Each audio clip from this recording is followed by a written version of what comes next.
Coming to you, pre-recorded in multiple locations. If Bruce Wayne were a French food inspector, he'd be the Crepe Crusader, and that's hella rad. We're your hosts, Andrew and Nathan. Nathan, how you doing? What you drinking? I'm transitioning from coffee to dead guy ale. That's how I get down. That'll get you alive. Ah! It's funny. That's their slogan. That'll get you alive, boy.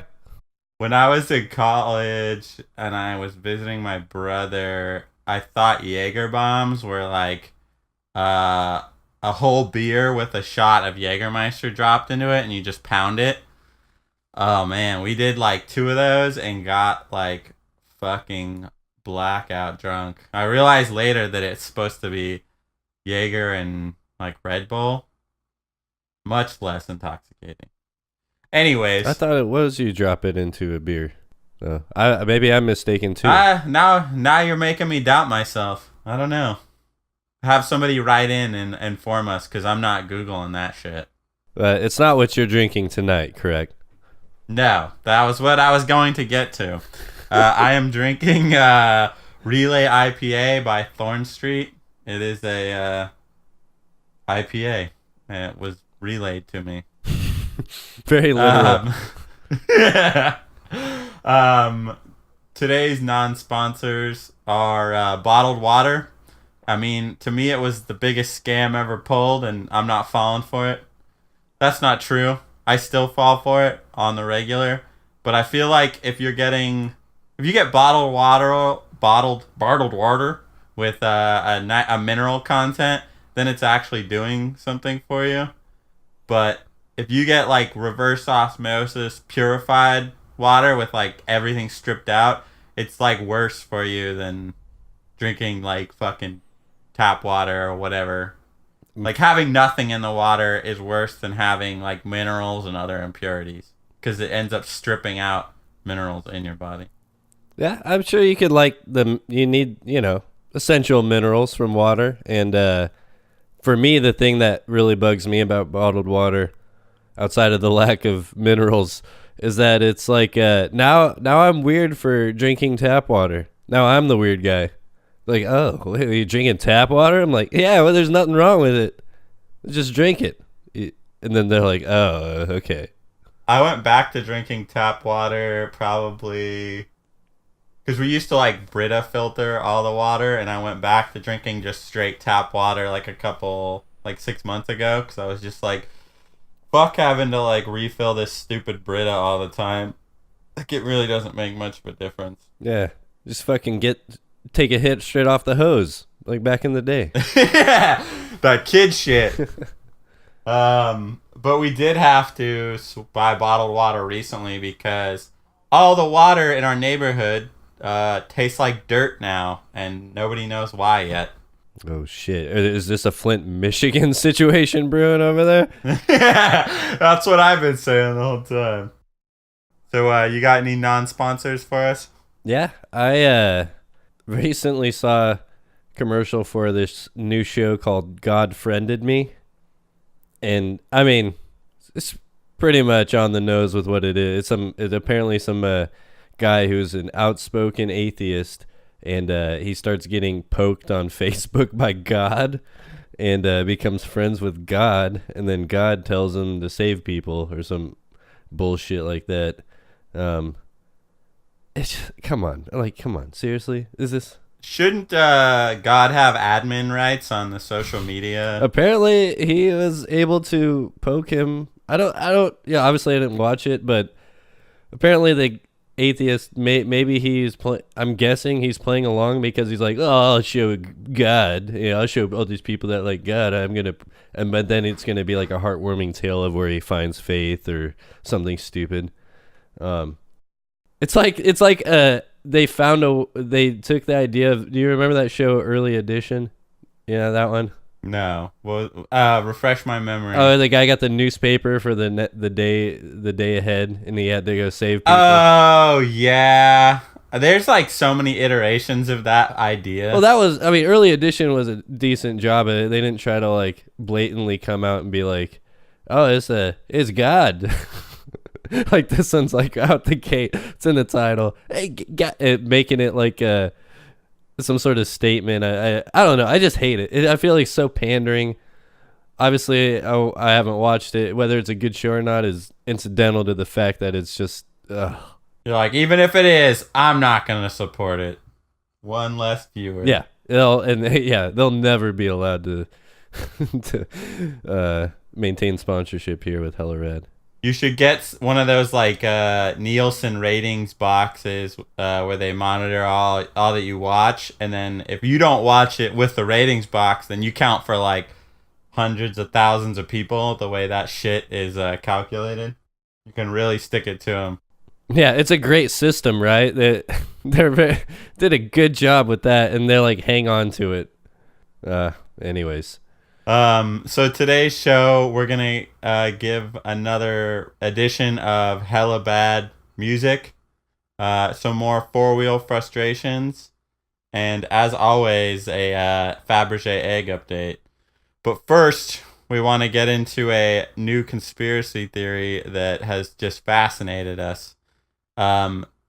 This is, oh man, where do we begin? So I guess to consider it a conspiracy theory, these people believe that you don't actually need, the whole idea that we need to eat food is a lie. You can actually just get by with just breathing air. Hence their name, breatharians or breatharians. I think part of it too is staring at the sun too. You get energy through the sun. Yeah, there's multiple versions of this bullshit, but it all falls under the same name. Like that, what is it? They recommend that you like start by only staring at the sun for like 10, 15 seconds, and you work your way up to like 45 minutes, like, and then you're gonna like. Oh my god. Yeah, no, I mean, hey, you don't want to just go out there and start staring at the sun without working up there, like, all your teachers always told you back in the day, like, don't stare at the sun for too long at first, give it a little bit of time, take it step by step. You don't just go from like learning to walk to running a marathon. There's steps in between there. The other step that I read specific to activating this apparently is which it's weird because I don't quite understand like the cross section of ideologies between the people that are like claiming it works without eating at all, and some of the more like inedia, or I don't even know how the other term is pronounced, but they apparently there's a 21 or 10-day fasting initiation. It's the same kind of idea, you got to ramp yourself up to it, like not eating ever again. You're like, you got to baby steps, do a nice 21-day, or as they suggest, 21-day or 10-day fast. Apparently it's between 21 or 10. They probably implemented that step to cover their asses after people started dying. Like, people dumb enough to, like, really follow it. Right. The worst kind of conspiracy theory is anybody that takes it seriously will die. Yeah. Well, that's the one thing that makes me angry about when we were reading into this. Like, if you look it up on Google, anybody out there listening, you'll just see like these people pop up immediately. It's this couple, Camilla and Akahi, and apparently they're claiming that they haven't eaten for over 9 years, I think was the claim. Yeah. Oh no, it's that they've barely eaten. Oh, the nuance. Yeah, that's right. And all they do is like eat like a stem off of a broccoli or something every once in a while. But you just look at the pictures of these people, you'd know that they're full of shit. You just look at them. Anybody look it up. My favorite is this. There's this Australian lady that was like writing books and pushing this bullshit. And so I think it was like Australian 60 Minutes was just like kept calling her out, like, some lady died because she believed all your horse shit. And she's like, no, like, just kind of brushing it off, like, Yeah, well, she didn't properly ramp up to the sun gazing as yeah. instructed. And so they basically were like, all right, well, how about, can we just monitor you for like a week and see what happens, like if following your tenants and stuff. So yeah, that's fine. Like 2 days in, she's in like a hotel room being monitored the whole time, and she's like, "Oh, the air here is really bad. That's why like I'm not feeling well. Like we can't." He's like, "Okay, well we can just take you wherever you want to go and monitor you." And so they do.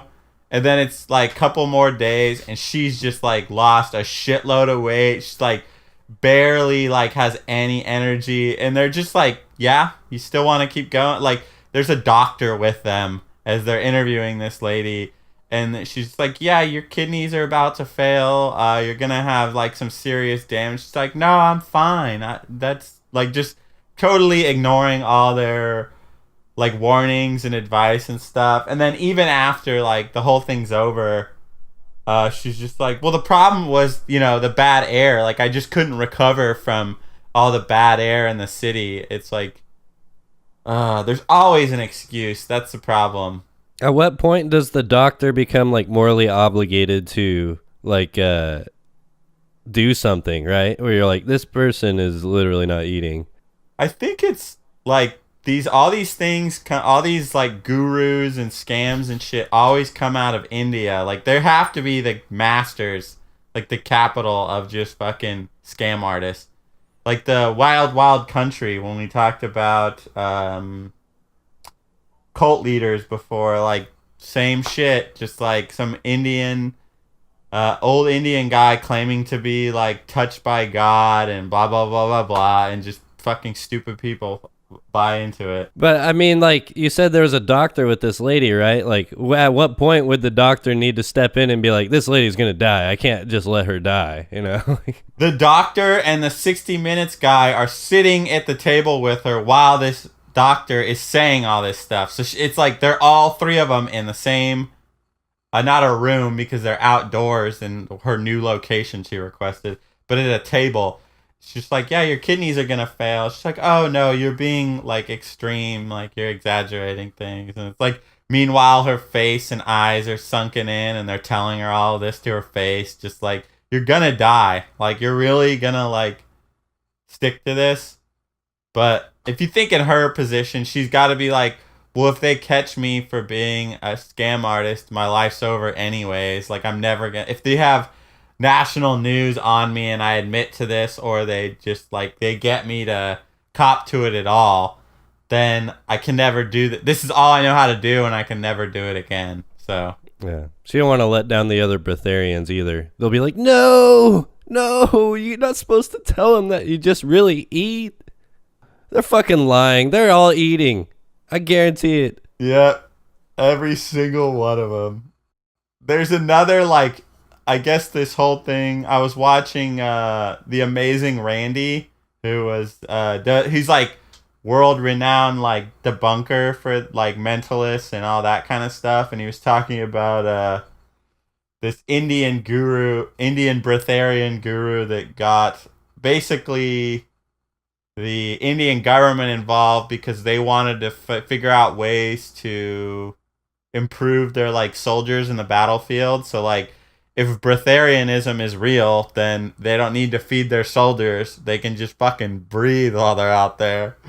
And like they just like bought into this idiot the whole time, and like they did the same monitoring thing, but the guy was smarter, where he requested that he needed like a lot of baths, like once or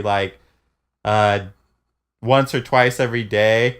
And The Amazing Randy is explaining this. He's like, yeah, I wonder during those baths if he so happened to just get water in his mouth repeatedly every single time.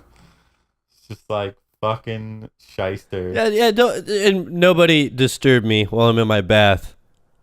Please. Nobody come in here. It's private time. You understand that. Yeah. And I don't know. Whatever happens with the water, it's drained at the end. and none of it reaches my lips. Don't even worry about it. I like that the army was like, they're so open-minded to anything. They're like, you know what? Maybe they got something with this. And just think of the cost savings. We don't have to ever feed any of the soldiers ever again. I'm sure they'll perform brilliantly out there on the battlefield. Yeah, yeah. You've seen The Men Who Stare at Goats, the movie? It was like George Clooney. No, I have not. It's based off of, I think the book was under the same title, but it was based off of like the US doing like a military program, like looking into like people with like psychic powers and stuff. So like the idea behind the title was like they could stare at like goats and like chickens and shit and kill them with just their staring at them with their mind powers. That's more believable than the breatharians, to be honest. Yeah, right.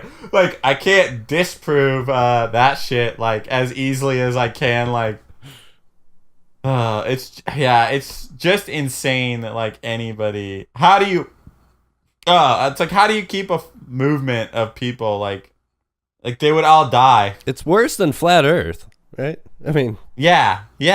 You can definitively disprove breatharians in 2 weeks tops, because anybody that says it's true will just die. Like, anybody that says they're fucking it's true, I can prove it, they'll just die after 2 weeks tops. Are you sure? I think the odds are closer to 50-50. You know, just give it a flip of the coin. Maybe they'll die, maybe they'll live. They either die or they live. It's a 50-50 chance. Yeah, you got a point there. By my own logic, you have a point there. Oh, yeah, I don't know. It's just beating a dead horse here. Like, it's just the dumbest shit ever. Yeah, it is. I agree. I mean, I think we've said enough on this. I don't know. I mean, I don't think we're probably needing to convince people of how dumb it is. I think everybody listening probably understands. But I hopefully it's something we can. I just the fact that it's even considered a conspiracy theory just because some people are so adamantly standing by it, like, as fact. It's just, that's bothersome. Yeah. And speaking of the dumbest shit ever, we're about to roll into a segment where that is rivaled. Hello. Bad. Music. So this is hella bad music, as you heard from the title. So we're discussing obviously things that are not great, not great, you know. Let's put it lightly. So this one is Andrew brought to my attention something called danger music, and little gem I found. Yeah, it's great. So let's just listen to a clip real quick so everybody can get on board with the initial impression, and then we can go from there. Turn your volume down if it's it all loud. Yeah, maybe turn it down a little bit.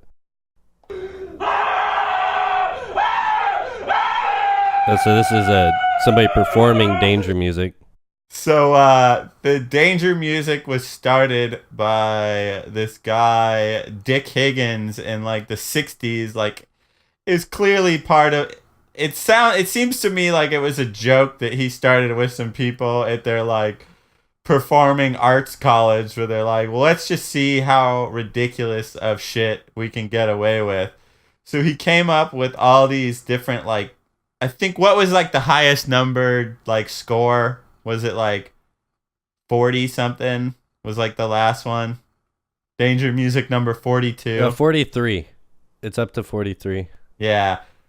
But even then, it's like there's huge gaps. So it'll be like 1, 2, 3, 7, 10, 12, 15. And they're all like, some of them can vaguely be described as music. So like, what's the clip we heard was danger music number, do you know off the top of your head? 19? Yeah. It's danger music number 19. And the title is just Scream, Scream, Scream, Scream. And that's it.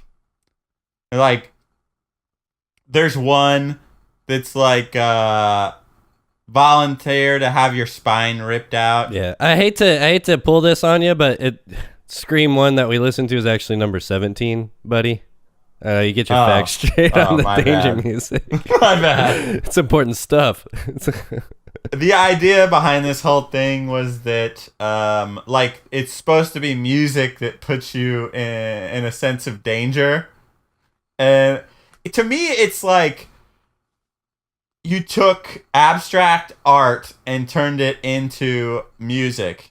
And it's not really music to me at all. It's bullshit that people pass off. And any, like, it's just a bit, I would consider it a huge joke. Like, this isn't even fucking real. It's just some, like, trolls on the internet. But there's actually some, like, Japanese band that performed in, like, a music festival in, like, the early 2000s where they were performing what they called danger music, where they're pretty much just thrashing the stage, breaking things. They even pulled in some, like a bulldozer or a bobcat and started destroying the back wall of the venue. Just, like, getting completely ridiculous. And I'm like, this is just absurd. Well, I would agree that is dangerous music. It doesn't sound like it's one of the compositions of Dick Higgins, to be frank. It sounds like they might be doing their own thing. Yeah. Even with Dick Higgins tracks for danger music, like, nobody's able to do a cover. Like, none of them even sound remotely the same. Like, well, some of them, so glad that I got to do research on this. It's so cool. But I literally looked up the worst music imaginable, like, worst music ever, like, Google searching, and I eventually found this stuff, and I'm like, yep, this is definitely worse than reggaeton to me. Well, it's also not music. That's the other thing. But some of them that they describe in this article, I found, like, some of these, and when you read them, clearly some of them are not meant to be performed.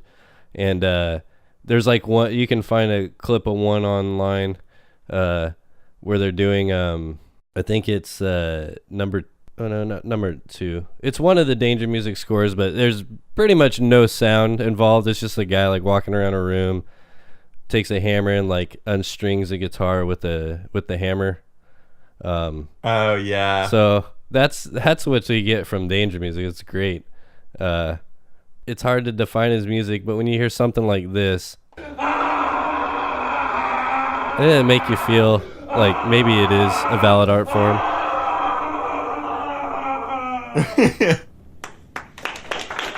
See, they love it. Yep, exactly. Actually getting applause for that. That's amazing.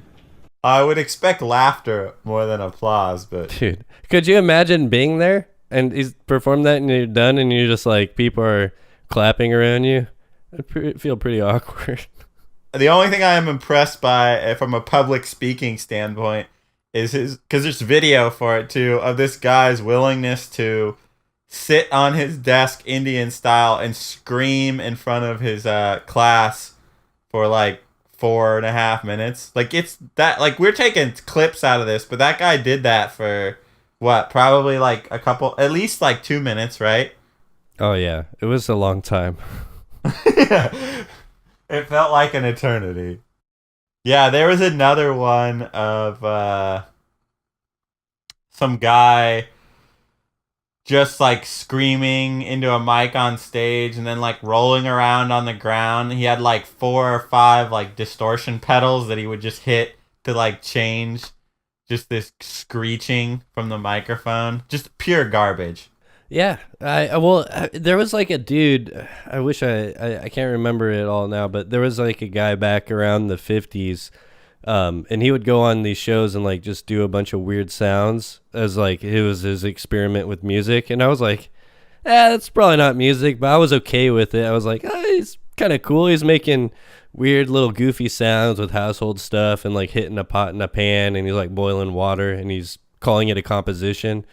But then you got danger music, which is, like, taking that idea to the extreme where sometimes there's not even sounds. It's just, like, it basically, the way it seems to be presented, yeah, is like a theater with the backdrop of music where you're trying to present danger. Yeah. to them. Yeah. I'm just gonna create a new score of Danger music. It'll be number 77, and it's called "String a bunch of pots and pans together and throw them down a stairwell with people in it." That would be one that you can perform for sure. Yeah, I'm looking forward to it. it's got the music elements and it's got danger. Everything you need for danger music: sound and real fear of injury or death. I feel like it would just be more annoying to people. People are like, what the fuck are these pots doing coming down the stairs? This is very loud. Part of me, like, even as I envision this in my head, like, I just imagine me, like, throwing the tied together pots, and it doesn't even make it past, like, one, story. It just, like, hits the ground and stops, and it's, like, super disappointing. Like when you fuck up a slinky, it just barely goes at all. You're like, oh, okay. I've got a pretty vivid imagination, and even I can't make that exciting. Amazing. On that note, I think we're going to take a quick commercial break. Yaboo. Are you sick of constantly being asked if you've seen shows you don't care about? Do you wish you could get your coworkers and friends to stop telling you about how great their favorite shows are and how you need to watch them? If this sounds like you, then you need my patented TV small talk conversation algorithms. Hi, I'm Timothy Chesterfest, an accredited linguist and algorithm enthusiast, and I'm here to tell you about my TV small talk conversation algorithms designed to get people to stop talking to you about TV shows that you have no intention of watching without making you seem like you're the asshole. My collection of TV small talk conversation algorithms covers a large range of popular shows including, but not limited to, Breaking Bad, The Walking Dead, Game of Thrones, and The Orville. Buy them one at a time or purchase an annual subscription for unlimited access to every TV small talk conversation algorithm on my website, timothychesterfest.biz. Dealing with a coworker or friend insistent that you check out a show not in my collection? No need to fret. I offer a customized algorithm service at a reasonable rate for those friends with especially esoteric and especially annoying TV show preferences. Just go to my website, timothychesterfest.biz, to request a quotation today. Timothy Chesterfest TV small talk conversation algorithms do not guarantee success. Your results may vary. Timothy's algorithms test an 87% success rate based on results of thousands of surveys conducted throughout the country. Timothy Chesterfest is not liable for any consequences arising from the conversations performed with the TV small talk conversation algorithms. Use at your own risk. So what are you waiting for? Finally stop having the same conversations over and over and check out my TV small talk conversation algorithms on timothychesterfest.biz today. Welcome to the Hotel California 20. We're a premier marijuana-themed hotel in the tri-state area. Given 420 stars by readers of Ultra Dank OG Purple Kush Banana Cat Piss Nugs Magazine Monthly. All bedding and towels have been made with 100% hemp and washed with a THC and CBD oil blend.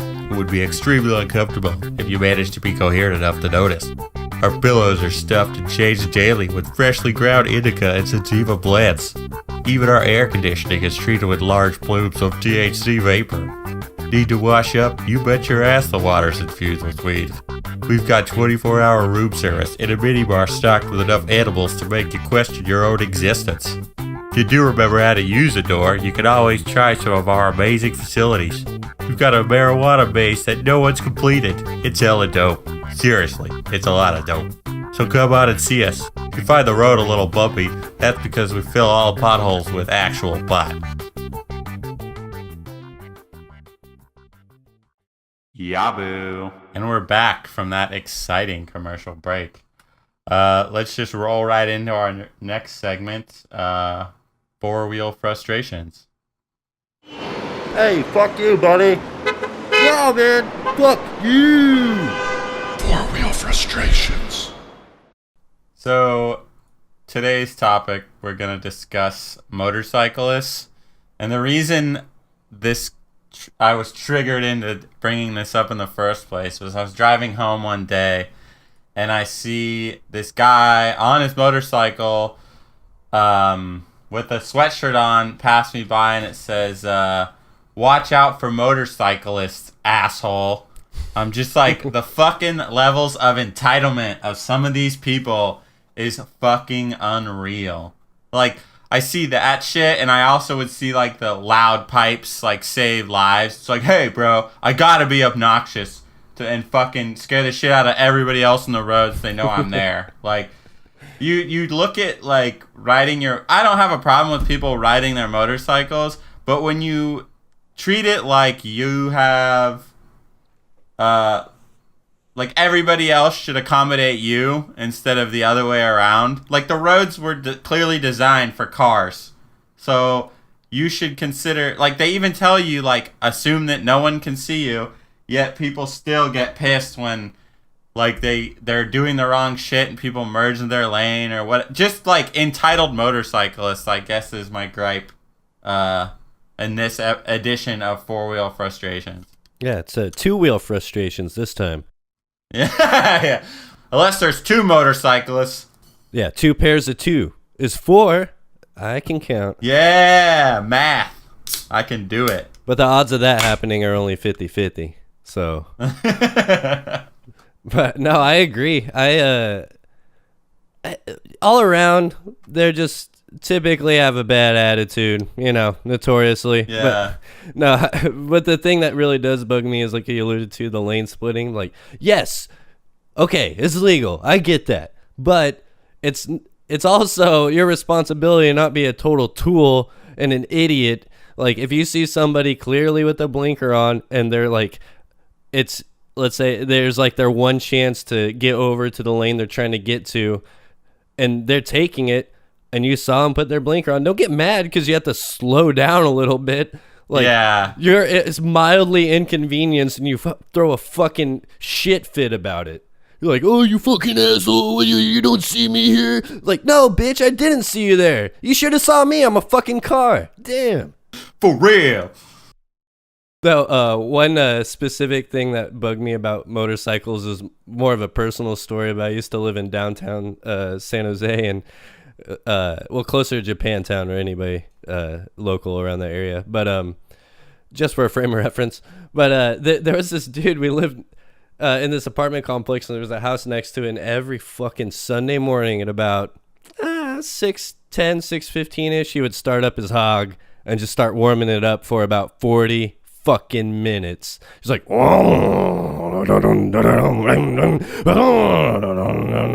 just nonstop, like for 40 minutes. I guarantee if you go and fucking talk to him, like, hey man, that's like really, hey, my bike's gonna seize up if I don't do this, all right? It's like, well, that was your fucking choice. Yeah, they take it very personally when you just try to like mention that they should have some common courtesy. Yeah, how fucking obnoxious and inconvenient these people are sometimes. Like, oh, I'm so sorry to have inconvenienced your stupid ass lane splitting, like gas saving lifestyle over here. Just you had to slow down a little bit, or I'm asking you to not like wake everybody in the neighborhood up at fucking like 6:30 in the morning on the weekend. Everybody's trying to sleep. Thanks a lot, asshole. Have you seen this shit where like they'll like kick cars or kick like side view mirrors when they're lane splitting and you don't fucking like move to the edge of the lane so they can split the lanes easier? Not surprised, but I hate that whole effect, because then on some level too, you're like, you see him and then they give the wave sometimes to people, and you're like, how come I gave him enough space, he never gave me the fucking wave when he came by? Yeah, like, you bitch, like how come I don't get the wave? I do that all the time now, where I'm like, I see them or I hear them in my rear view, so I move out of the way so that it's easier for them, and I'm like, bitch, you better give me the fucking like downward peace sign for moving for you. Yeah, that's all I want. The only thing I want, I'm letting you get free passage, unobstructed. Give me the fucking thing. Give me. Come on. Acknowledge that I did a good thing for you, you bastard. And then when they don't do it, you're like, next asshole, I'm going to fucking stay right where I'm at. On that note of like kicking the cars, though, I'm sure you've probably seen this, but there's this video where this guy, you don't even know what he's pissed off about, but he's going by this car on his motorcycle, and he fucking goes to kick the car, but he does it way too hard, so he just knocks himself over in the middle of the fucking freeway. I'm like, brilliant. Instant karma. Yeah. There's one on the other side, not kicking the car, where this guy rear ends a car with so much force that he flies over the handlebars and front flips and lands on his feet on the roof. So it's a straight up like John Woo move. He's like, look, man, we got this whole, like the guy in the car, he's probably like, we got this whole thing on video. The YouTube hits will pay for the damage on your car, so don't even worry about it. That's bloody amazing. Yeah. That's fucking awesome. Well, that's like, of all the things you can just be annoyed with, then it's like the decision to have the motorcycle is one that almost guarantees like a life-altering injury. It's almost like inevitable. It's just a matter of time. Like, that's what they all say. It's like just a matter of time before you get in a crash. Yeah, I mean, you're on the road. Like, you're gonna get into an accident, and most people are in a car, or truck, and you know, heaven forbid it's anything super serious, but typically you're okay with anything like that. You know, normal vehicle, but the motorcycle, it's like all bets are off, man. There's a 50-50 chance you live on every accident. Hello, Andrew. Can't hear me? Andrew. You can't hear me? This isn't good. There you are. That's weird.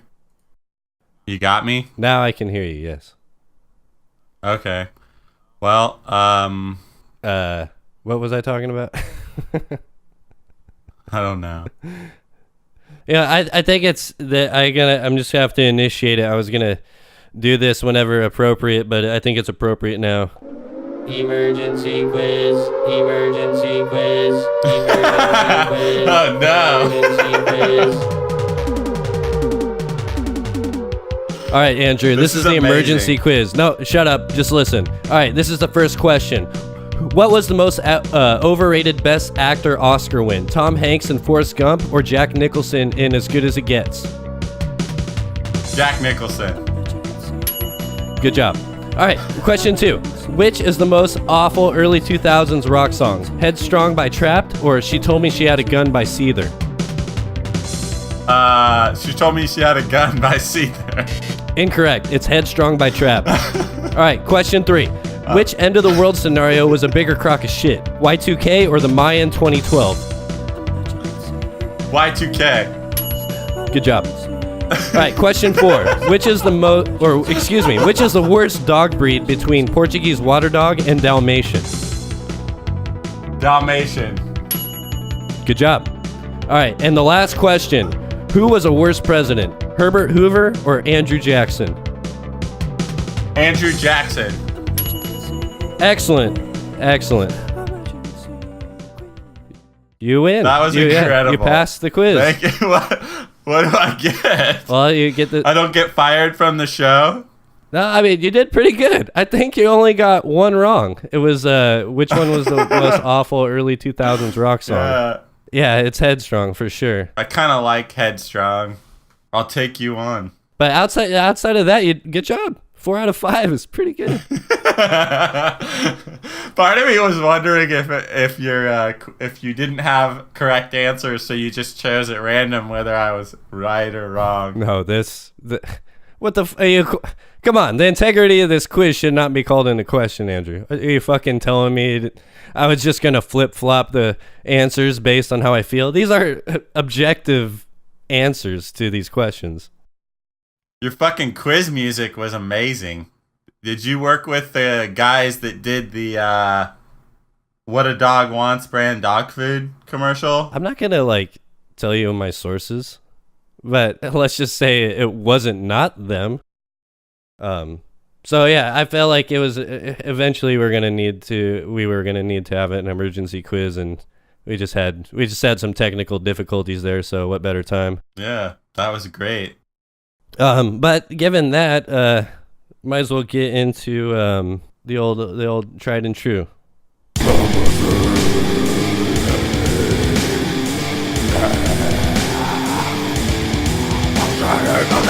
What's up, everybody? It's the Faberge Egg update.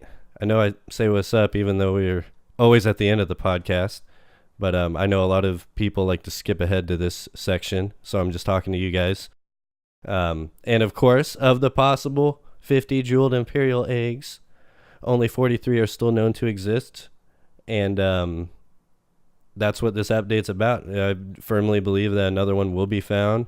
And the last one was publicly discovered in 2014. If you had listened to previous podcasts, you'll know the story behind that. But yeah, basically, it's been a pretty recent discovery, and but that was the most recent one. So the update is that there hasn't been one found since. And again, my ambition is to be the one that does find it. But there is one thing, just Faberge Egg related, I did want to bring up, just because I'm always perusing the news for Faberge Egg stuff, and this one's very topical. So I'm just going to read the pertinent info. The other stuff doesn't matter. But White House counselor Kellyanne Conway, we all know this lady, so saying that she is a victim of sexual assault. The spin doctor? Yeah, pretty much, right. But, somebody that's claimed the victim card and whatnot, apparently she went on blast about the Kavanaugh accuser and, quote, said that the Brett Kavanaugh accuser has been, quote, treated like a Faberge egg by all of us, beginning with me and the president. There you go. Yeah, Faberge eggs are out there. They're in the news. We know Kelly listens to the show. She's a fab egger. That's my name for fans of your segment. She wouldn't, I feel like she wouldn't just say that out of nowhere for no reason, Oh, yeah. It's like, how they do that, like, okay sign to, like, show that they're alt-right? When they drop references to Faberge eggs, they're a hella radder, specifically a fab egger for the show. Fab egger. I think we want to work on that name. Hopefully we can get, we'll just let the community decide. I got a bolstering community already for Faberge Egg updates, so we'll let them kind of mold it and shape it. I firmly believe they will. I do still plan on getting the GoFundMe up. I've been busy, so get off my back. Yeah, you gotta wait for the right timing. Yeah, this is a big rush. Everybody just calm down. I'll let you give me money soon enough. Just, I'm letting it breathe a little bit. There's nothing wrong with that. Well, you have to, plot course for the expedition too, right? Before you, Yeah, it's either got to be, the Caribbean, Hawaiian Islands also up there on possible, Faberge egg locations. Is it Caribbean or Caribbean? I don't know. To be honest, I couldn't tell you. Do you definitively know, or are you genuinely asking? No, I don't know. I would just base it off of... Fuck. I guess the Disney movies is Pirates of the Caribbean. You mean the Caribbean? I feel like people... Yeah, Pirates of the Caribbean. They do say it. How do they say it when they announce the movies? Now I can't remember. Now I'm all tripped up. It's the Mandela effect. It was one way, now it's the other, and that's some dumb shit for another episode. Yeah, and the Bernstein Bears effect. Yeah, that all of that. Well, so yeah, that was the Faberge egg update, and so we do know that none have been found since. And again, I'm working on the GoFundMe, and hey, any suggestions people may have that believe an egg may be in that location, let me know. Obviously moderate climates only, preferably tropical island-esque scenario. But yeah.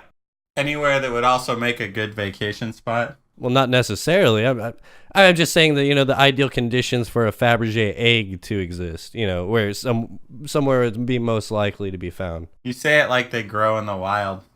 Well, no. They grew out of the Faberge egg workshop back in Russia. Out of the hands of those amazing craftsmen. They were. Obviously they were amazing. Let's not split hairs here. Like, they're worth millions and millions of dollars. They're amazing. I don't like your tone with that.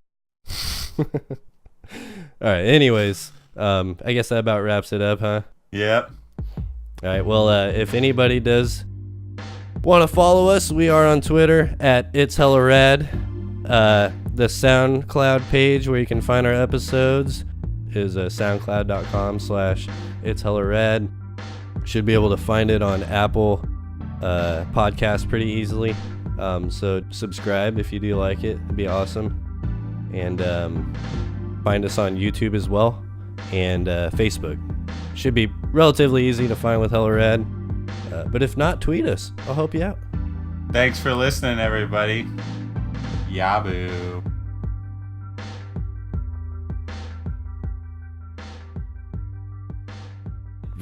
I was a Andrew Jackson.